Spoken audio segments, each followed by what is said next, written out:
tawag ko yung mga sabi ko sa akin. Hindi yan pwede madala ng courier. Oo, kasi magadoble ano yun eh. Paano yun? Halimbawa, di ba gano'n, halimbawa, nadala nila. Pero mag-double pa din ano sa kanila, di ba dito sa kanila? Dito sa mga to, oh, ito, oh.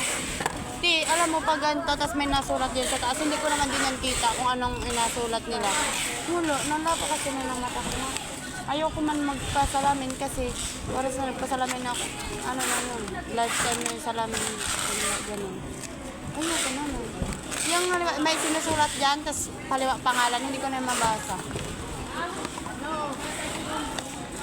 Nakita ko na lang inatawag. Kung sino ba gayon, inatawag.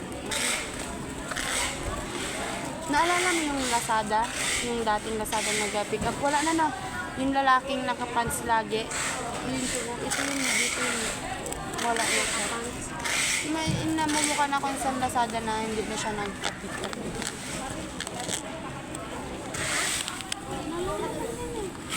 Hindi. May nag-pick up dyan na isa. Tapos alam mo, naawa ako dun sa matanda na yun. Ay, oo. Yun. Yung Lazada, naalala mo yung Lazada? Yung lalaki. YTO yun. Ay, YTO yun? Yung matanda. YTO. Hindi man yan matanda. Bakit? Pandak lang din siyang lalaki. Bakit? Wala, naalala ko lang. Yun, naawa ko din ako dun sa matanda na yun. Ay, yung shopping. Di ba katambal yan ni Paps? Pareha sila matanda na. Pero si Paps talaga yung nag-ano, siya lang yung tagahakot. Nakakaawa na. Alam ko mga ganyan. Malala ko yung papa ko. Kasi yun naman kita papa. Kasi yung ganyan kasi syempre magulang din yan yung ganyan. Tapos yung mga ano lang nila. Kaya di ba sabi ni Sir Erwin, pag daw nakikipag-usap sa mga ganyan, kumbaga maging mabait. Kasi tama naman yung kay Sir kasi naiisip ko lagi pag ganyan, parang si Lolo eh. Kaya nga dati lagi kami nagkakapagpapagpapag. Bakit kasi siya nang oo. Inaano na yung mga rider. Kasi sinabi ko, alam, wag mo ganyan. Lalo na pag talaga na... Lalo na yun. Yan. Basta yan na yung dalawa na yan. Naaawa ko ba sa dalawa na yan. Lalo din sa isa. Kasi parang ano siya pag yung nautos-utos siya, naiisip ko. Magulang yan. Papa na yan. Lolo na yan ng ng isang ako. Mga ganun naiisip ko.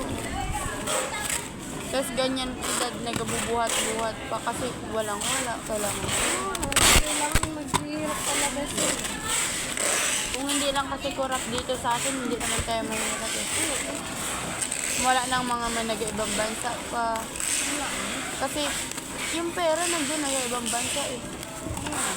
Sa Pilipinas, wala. Mahirap ang mga tao. Yung yung dati yung nag-gawin pa ako. Punta ako ulit na nakasakay. Ay yung blue bus pa ako. Kasi nakita ako sa daan na mga nag-railing.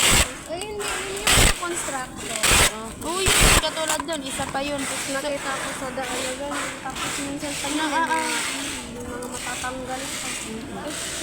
Yung